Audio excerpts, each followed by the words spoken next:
হরে কৃষ্ণ ভক্ত সুজন, রাধে রাধে। আজকে আপনাদেরকে নিয়ে এসেছি নবদ্বীপ ধামে পোড়ামাতলায়। এই সেই পোড়ামাতলা নবদ্বীপ ধামে আপনার গৌরাঙ্গ মহাপ্রভুর আসার আগে এখানে পোড়ামাতলায় মহাদেবী, যাকে বলে মহাকালী, তিনি মহামায়া, পৃথিবীকে শাসন করে থাকেন বা প্রকৃতিকে সুন্দর করে থাকেন। এই কারণে নবদ্বীপ ধামকে বিশেষভাবে আরও সুন্দর করার জন্য এখানে এসেছিলেন গৌরাঙ্গ মহাপ্রভুকে আনন্দ দেওয়ার জন্য। পোড়ামাতলা জায়গাটা খ্যাত পরিচিত ভক্তদের কাছে। আপনারা অবশ্যই এখানে আসবেন পোড়ামাতলায়। যা আপনার মনের বাসনা আছে সব পূরণ করে নাকি পোড়ামাতলায় এসে মহাদেবী, মায়া দেবী, কালী মা।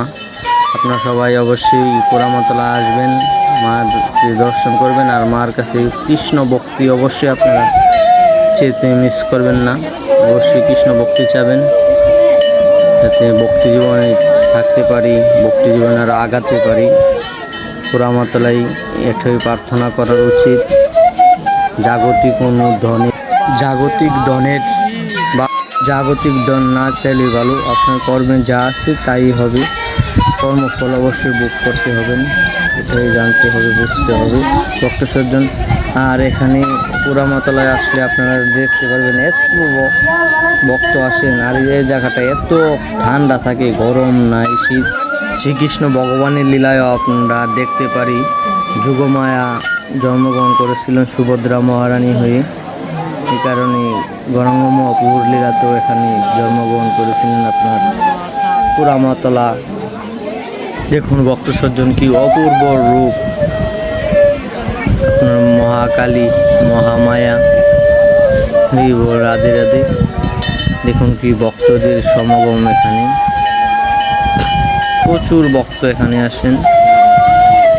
সবার ভিতরে শুধু কামনা বাসনা। একজনও এখানে আসে ভগবানের ভক্তির কথা বলে না, খালি বলে ছেলেকে ভালো করে দাও, মেয়েকে ভালো করে দাও, চারকি বড় চারকি যাতে করতে পারি, এগুলি মা কালীর যারা চাই। আর মা কালী এগুলি পছন্দ করে না।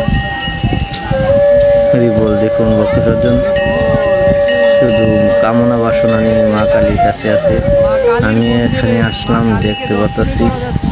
হরিবল, আপনারা সবাই আসবেন মা কালীর কাছে, ভালো কিছু চাবেন, তাহলে মা কালী অবশ্যই আপনাকে দান করবেন। দেখুন ভক্তরা কিভাবে এখানে সেবা পূজা দিচ্ছে। এত ভক্ত, ভগবানের মন্দিরে এত ভক্ত হয় না, আর এখানে কামনা বাসনার জন্য এত ভক্ত আসেন। দেখুন কি অপূর্ব। পোড়ামাতলার পরিবেশটা এতই ঠান্ডা থাকেন, আপনার গরম নাই শীত নাই, এখানে ঠান্ডা পরিবেশ হয়ে থাকেন। মহামায়া দেবী এখানে ঠান্ডা করে রাখেন। না আসলে এটা বুঝতে পারবেন না। অবশ্যই পোড়ামাতলা আসবেন আর এনে আনন্দটা অবশ্যই বুক করবেন। এখানে একটা বট গাছ আছে, বিশাল বড় বট গাছ, আর বট গাছের ভিতরে খুরুল আছে একটা। এই খুরুলের ভিতরে আপনার পোড়ামাতলা মন্দিরটা অবস্থিত। এখানে কোনো মন্দির নেই। পোড়ামাতলা যে আপনার বট গাছ, এই বট গাছের খুরুলের ভিতরেই মহামায়া দেবীর আছে। আপনাদেরকে নিয়ে যাচ্ছি, চলুন ভক্ত সজ্জন। দেখুন বট গাছ, আর এত ভক্ত এখানে কোথা থেকে জানিয়ে আসেন। এখান থেকে আপনারা মা দেবীকে লাগাইতে পারবেন বুক। দেখুন বট গাছটা, অবশ্যই বট গাছটা দেখতে মিস করবেন না। বিশাল বড় বট গাছ, দেখেন। হরিবল, অনেক পুরানা বট গাছ এটা।